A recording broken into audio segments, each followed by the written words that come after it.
All right. So, first off, could you just introduce yourself and just tell us a little bit about kind of your educational background and career background and everything and where you are now?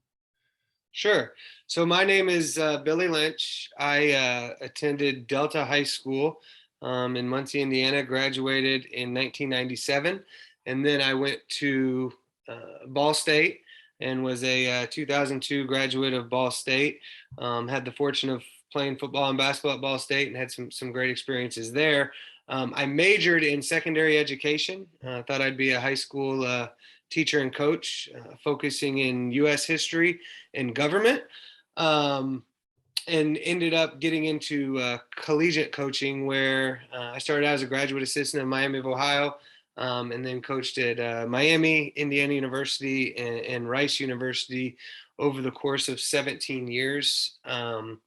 At the end of the 2017 season, decided to get out of college coaching and took a job with a software company in sales, which is what I'm currently doing now. Gotcha. And if I have this correct, you're still helping out with Delta's football team, correct? Yes, and yes, and coaching high school football now at Delta High School. Gotcha.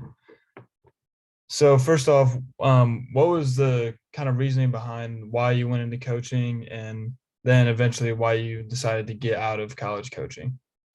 Sure. So I come from a uh, a family of coaching where my father is a coach, and my cousin was a coach, and both my brothers, and um, Right. just loved sports, and obviously, like so many, had dreams of playing in the NFL or the NBA or whatever, Hmm. and wasn't good enough to do that. So the next best thing to stay involved was to coach, and really just loved so much about it, whether at the locker room, the relationships, but certainly the strategy of it, and really the recruiting aspect. I don't I loved every minute of collegiate coaching. Really, the determination to get out of collegiate coaching and move, outside of that, and then into a high school coach within the parameters of my day job in software sales, was really based around our family. So my wife and I have four children. We have a daughter and then three boys, and our oldest boy has autism. And with collegiate coaching, you can get where you're moving around about every other year. And in fact, when we left IU in my 7 years at Rice, I had three different coaching buddies that had been at six different places. And Oh, for wow. my son, routine and familiarity is really important. So when we got let go at Rice, and we kind of said, hey, look, if there's a coaching situation where we know we can go and be there for a while, front end of a coach coming somewhere, then we would entertain it. Otherwise, we just couldn't get in a situation where he would have to be moving, every other year or whatever it may be. So ultimately, Gotcha. that's why we decided to get out. In high school, coaching has really served, that niche of still having the locker room and the relationships and all the feels on Friday nights, but with a little bit more stability for the family. Gotcha. Yeah, that's what I was gonna ask if like your family and everything had a lot to do with it, because that's obviously something that I've thought about, like, because I do want to have a family and everything, but I know college coaches move around a lot or can move around a lot, and that's something that I view as like a con for the career. So, but yeah, that's interesting that. Yeah, and quite honestly, I mean, it was a con for our family, and particularly for that situation because, Right. quite honestly, my wife and I joke, one of the things we enjoyed, um, as the adults is kind of, that nomadic lifestyle of moving around, meeting new people, experiencing new things. So there's some positives to it. Right. Um, and my dad always used to say, regardless of where you go, every locker room has kids in it that need you. Hmm. So I don't want to cast like a super dark cloud on it. For Yeah. our family, it was a con. It's not. for others, it can be exciting and neat too, Right. Yeah, I gotcha. So then what were like your sort of day-to-day kind of responsibilities as a collegiate coach? And then, what does that kind of look like now with having um, your sales job and also coaching high school football? Yeah, so we joke all the time, and you would well know this, but when you're a collegiate coach, it's 24/7, right? You may Mhm. have Christmas off, but if a player needs you, you got to take that call, right? Right. And want to take that call. But so from a day to day standpoint, and that's the difference of college as opposed to really high school and in the NFL is um, you have your current players that you're in charge of and managing and trying to develop into the complete person. um so it's academics every day, it's character development every day. But then there's also the recruiting piece, right? The age old um you know thing is, if you're not recruiting every day, then you're losing. And so you're managing your day of what you need to do with your current players, but also what you need to do from a recruiting aspect. And then obviously the tactical and technical side, particularly in season or spring practice. So Right. every day is a full day, regardless of season. Um, it's just like your coaches, you guys finished. I know you finished on Tuesday because of Maxon and all that, but they're already out on the road recruiting this week, Right. right? So it Right. just cycles continuously, and that's why it's certainly very exciting, but create some long days. Right. Yeah, because also like with you now being sales and coaching high school, that's kind of something I have thought about doing also because I do high school coaching. High school interests me just as much as college coaching, I'd say. So I'd kind of do something similar to you, try to get some kind of sales job or operations job with the Colts, for example, and Hmm. then coach back at the high school I went to and try to help them out. So how Yeah, to and kind of just it, like how do you manage that and balance both and how do you like it? Yeah, and I've really enjoyed it. And because again, the relationships with the kids are the same, the locker rooms are the same, the competitive feels are the same. Um, the difference is, so like our players, I'll send them, a thought, a motivational quote, a video. I send a lot of Inky Johnson snippets out, but something in the morning, because I'm not going to get to see him all day like you do your college guys, Right. and particularly out of season. So in season, you're going to see him that afternoon. But um, so I would say there's a lot of rewards to the high school aspect, because you're still building relationships and feeling like you're making a difference. But it's not where winning and losing determines putting food on the table either, right? Now, Right. once you're a high school head coach, you got some of those stressors. That's not the situation that I'm in. Right. Gotcha. Um, so one thing too, just could you give me like some insight, I guess, about kind of the uniqueness of like the football industry as compared to like other sports in the sport industry, if you like it kind of if you know what makes football unique, high school or college, as far as coaching and kind of what are some differences or just some uniqueness about it? Well, I think first and foremost, it's obviously the ultimate team sport, because it takes so many different people to make up a football team, right? And Right. so um, we were joking that posed the question, how many starters are there, or starting spots are there available on any football team, high school, college, or pro, right? And the Right. the answer is 88, if you don't count hands team and onside kick team, right? Because you have the Right. four different core special teams units, and then offense and defense.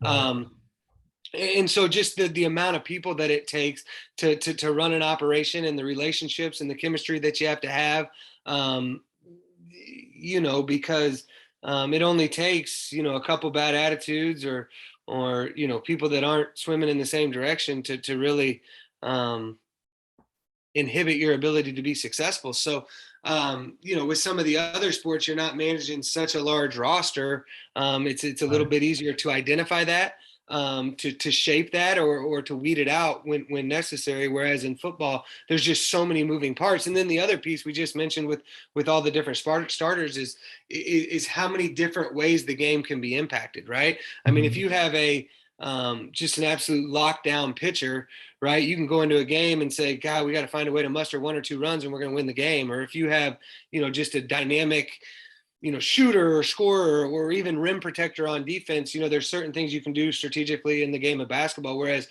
football, you have to be so good in each phase. Right. Yeah, that's kind of something that I felt like is unique about football is really like there's so many people on the team. I mean, I think our team has right around 115 players, and just how many everyone's attitude has to be so positive and really just focused on the end goal for the whole team. It kind of um it can really hurt a team when people like start having like selfish motivations and stuff like that. So I mean, has there kind of ever been a time with you that you've kind of had to like manage, someone not really having the right attitude or trying to bring everyone together to focus on the team's goals? Yeah, absolutely. And I think there's a direct correlation through my 17 years, what our team's win-loss record was based on, what that, chemistry or selfless, um, the selfless players that we had. And I certainly had, different situations where, guys were selfish. And quite honestly, sometimes, particularly at the college level, it's not even necessarily selfish about their playing time or their stats. It may be the selfish decisions they're making off the field, right? That Right. impact your team or your organization. And I would say, I probably dealt with more situations where, people were being selfish and the decisions they were making off the field that directly impacted the football team, than on, because it's pretty easy to manage. I say it's easy. It's easy to know how to fix it, harder to do, but it's easy to manage selfishness on the field because you just, sit them on the bench or tell them to move on, right? It's when Right. they're making decisions off the field that impact your football team that you have to, really, dive deep and develop that decision making and, character development. Mhm. Gotcha. So what would you say are like some typical positions that, most young coaches or, individuals start out as when they're looking to begin their career in coaching? Is it GA spots? Is it position coaches? What Yeah, is it usually? I think there's a number of different routes and it depends on the level. And I truly believe there's no one way to get there. And I think that the best opportunity is, the one that's in front of you. But I'd say if you go to the smaller ranks like Division 3 or Division 2, you can get on the field and be coaching, right away with some added responsibility, maybe in video or the weight room or equipment or something like that, right? Just Mhm. from the Division 1 standpoint, it is typically the graduate assistant route. I would say the biggest and most important thing, for a young coach is that, they're forced or force themselves to have to experience doing some of the, the parts of the job that no one thinks about. Like I said, Right. whether it's helping in equipment or the age old school line in the fields, there's not a lot of that anymore, but just some of Right. that stuff that makes you appreciate that there's a term, once a GA always a GA. And the point of that is once you've learned, to serve and not be served, you're going to go a lot further in your career. Not to coin Harbaugh's phrase or get into Michigan or Ohio State, because I truly don't care about either one of them, but there are a lot of people in this profession that, are born on third and think they hit a triple, and that was the quote he used Mhm. against Ohio State. But my point is, I think there's some real lessons to be learned by way of being the grunt and the work ethic that it takes, to ultimately raise the ladder. And then once you do, never forget that. Gotcha.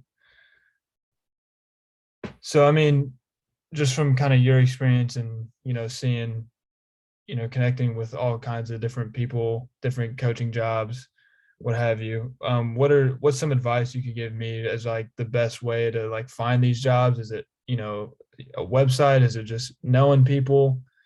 Kind of what's the best way for that? Yeah, I think there's a couple different routes, depending on, whether you choose to go the high school or college route. I think, both are good, but I would say, um, one, and you can do it by way of, mass email anymore, but just putting it out there that, you know, hey, I am, looking to potentially explore the career of coaching and just wanted to,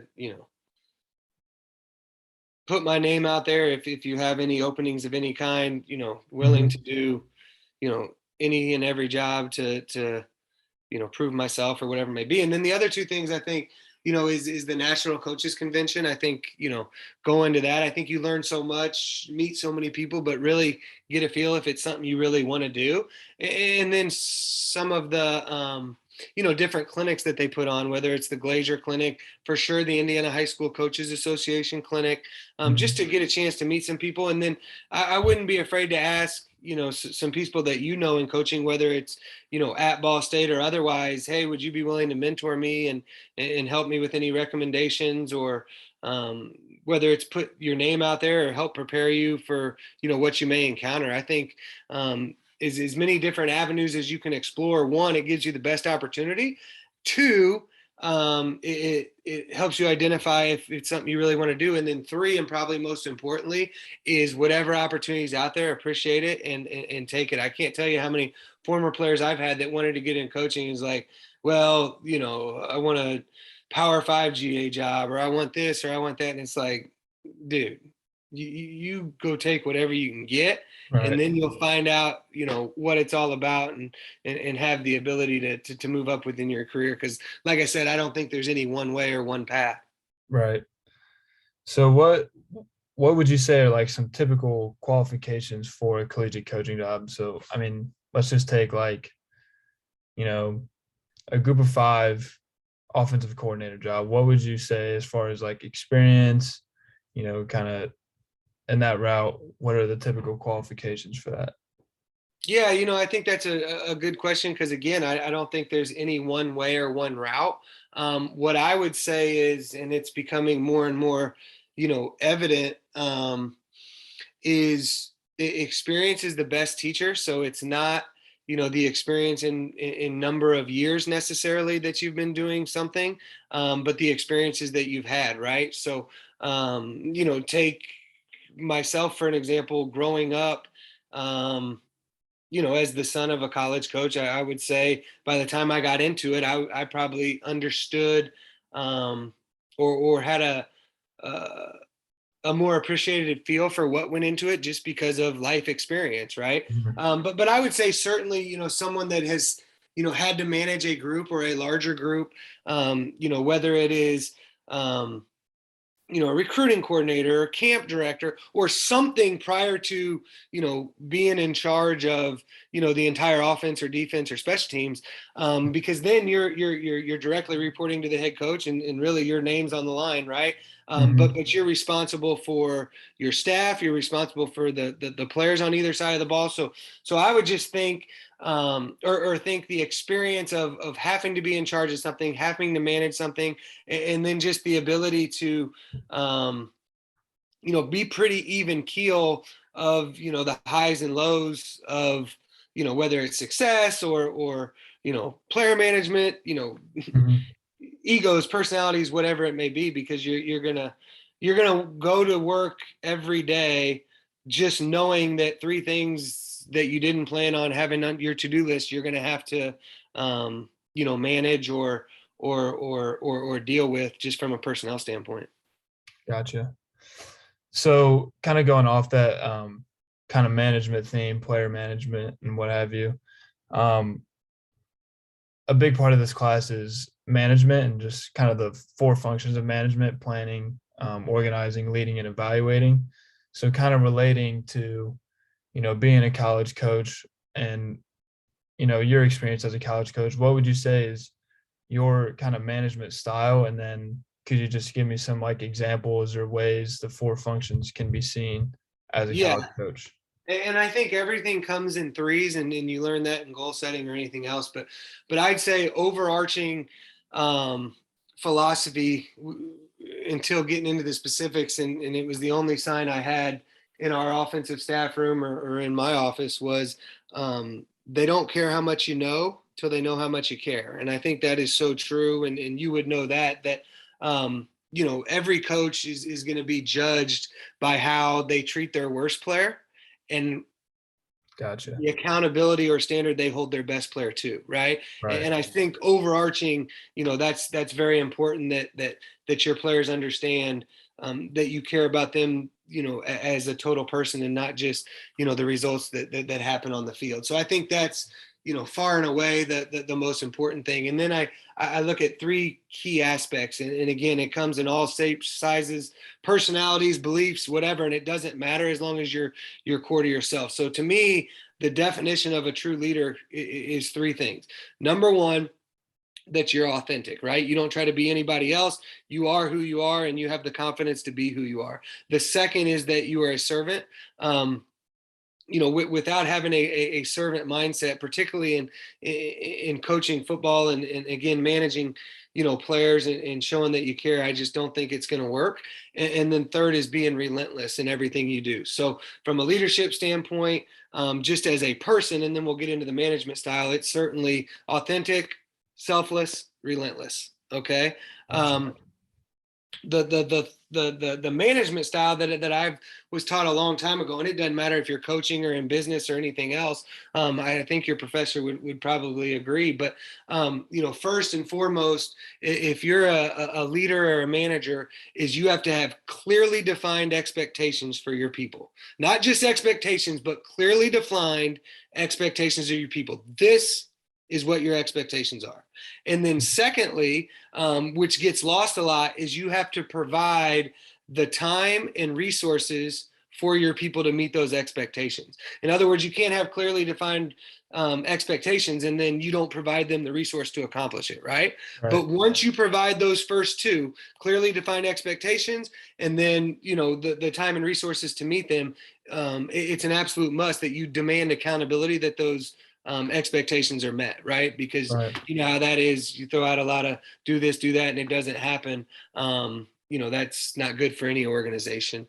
Right. And then the third piece. So, right. So you have a leadership style, you have a management style, and then the third piece is personal and organizational goals, right? Whether you're in business or coaching, regardless, you're going to have goals, and it's very important that as you set those goals, you follow the three keys, right? That one, that they are obtainable, two, that they're tangible, and three, that they're measurable, right? So Mhm. this is what they are, this is why they are what they are, and this is how we measure success. And I think if you approach leadership management and goal setting, you're really hitting all the key pieces of management. Right. So kind of one thing I kind of wanted to ask about too is kind of like the planning part of it, specifically like for a coach, because I know, leading and organizing and then evaluating like players or your team success, whatever, kind of is just a natural part of the job, I think, and like just actually doing it. But kind of how much planning goes into just being a college coach, not only in the season and for every game, but recruiting and then in the off season, spring ball and all that stuff. Yeah, there's a ton, and it kind of goes back to the leadership style or the personality traits of a leader. You have to have a philosophy as a coach, right? So whether you're a head coach or a coordinator, and even as a position coach, you have to have your own philosophy. Although, obviously you need to certainly fit that into the context of what the head coach's, program philosophy is, or the, Right. offense, defense, special teams philosophy. But the planning is huge, because no matter what, there's going to be trials and tribulations. There's going to be rocky times, right? And so you have to be, so committed to your philosophy or, your planning, that you're able to, remember I said about staying even keel, that you're able to have that plan, work that plan, but then plan for the unexpected, and by being core to your planning values, be able to handle the unexpected. And so, getting long-winded to that answer is, everything you do from recruiting, number one, to then character development, to then off-field scheme, all have to fit, right? Because if you're not Right. recruiting character kids, it's not going to work. If you're not recruiting players that aren't good enough, it's not going to work. But then also, if you're recruiting kids that don't fit the scheme or the vision that you have, then it's not going to work. So you have to plan all that out before you ever even start recruiting. This is the type of kid we want. This is the type of offense, defense, special team we're going to do. And then go backwards and say, okay, this is who we need to recruit. Oh, these guys fit into this, and then be able to adapt to it. Right. So it's kind of a lot of coordinating all the efforts, Yeah, exactly. For thematically sure. with, the players you're recruiting. Exactly. It makes a lot of sense. So finally, kind of what are some recommendations for not only me, but just, other students, players in general, for pursuing work in this field in college coaching? Yeah, I would say, again, that first and foremost, I would pick someone that you really trust, whether it's an old high school coach or one of your college coaches, and just ask them about being a mentor, and kind of going over or through some of the the different experiences they've had, and ask them to be transparent about what is the good, what is the bad, what do you miss out on, with the family, what is rewarding about it, and then just get out there again to what I mentioned, some of those clinics and everything else, and listen to people talk, and just kind of experience for yourself, whether there's a deep seated passion that comes from it. Because if not, it's not going to work. It's got to be something that you're all in on and committed to. Gotcha. Well, thank you very much. That's all I got. You Absolutely. gave me a lot to, think about, and not only for like this class, but really just think about if it's something I really do want to end up doing. So thank you so much for your time, and Absolutely. And if you have I any appreciate follow-up it. questions or need anything else, please don't hesitate to reach out. Absolutely, will do. All right, we'll see you, man. Thank you very much. Yep. Bye.